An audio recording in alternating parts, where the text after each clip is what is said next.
Ito na, magbibis na tayo para sa ating oath-taking. Hello mga Dre, good morning sa inyo. Ito nga pala si Kuya Jobert. Siguro nagtataka kayo kung bakit ang aga ko nagising ngayon. Ako, grabe. Bukas pa naman yung special day ko, pero Jaja forms tayo ng konti. Pwede na to. Goat slacks. Siyempre, alam niyo po ano may bukas. Bukas na yung pinakahihintay natin. Pinakahihintay ko pala. Dahil bukas na yung oath-taking ko para maging Canadian citizen na ako. So, inantay ko to for 5 years. Ngayon nakapasa ako sa exam. Tapos, in-interview ko. So, in-schedule na ako February 13, bukas Thursday, ang araw ng aking oath-taking. So, bukas, ibibideo ko yan para makita nyo rin kung ano yung proseso pag nag-oath-taking. Medyo may kinakabahan ako pero asaya-saya ko guys. So, ayan, good morning guys. Ito na nga. Kita nyo naman, ready ko na. Ready ko na yung mga props ko. Zoom.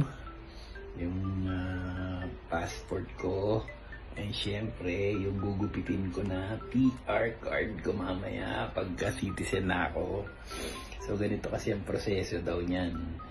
Mamaya pagkatapos mo mag-oath-taking, pipirma ka na niya ng citizenship and gugupitin mo na tong PR card na to. Gugupitin mo na siya. Dahil citizen ka na, guys. Kaya mamaya, anong oras na ba? Alas 9 na, 1:15 exact ang pasok ako dito. Pero magbibis muna ako para oath-taking na mamaya. Iyon o. So guys, ito na, magbibis na tayo para sa ating oath-taking. So guys, ito na nga, ang pinakahihintay natin. Nakabihis na ako. So, ito na yung virtual natin. Naka-ready na yung mga ID ko, yung mga panggupit ko, yung national anthem, ipipirmahan ko. Hintay ko na lang mag-online judge. And ito na, guys. One more time, congratulations to you all and welcome to our Canadian family. Félicitations à vous tous et bienvenue dans la grande famille canadienne.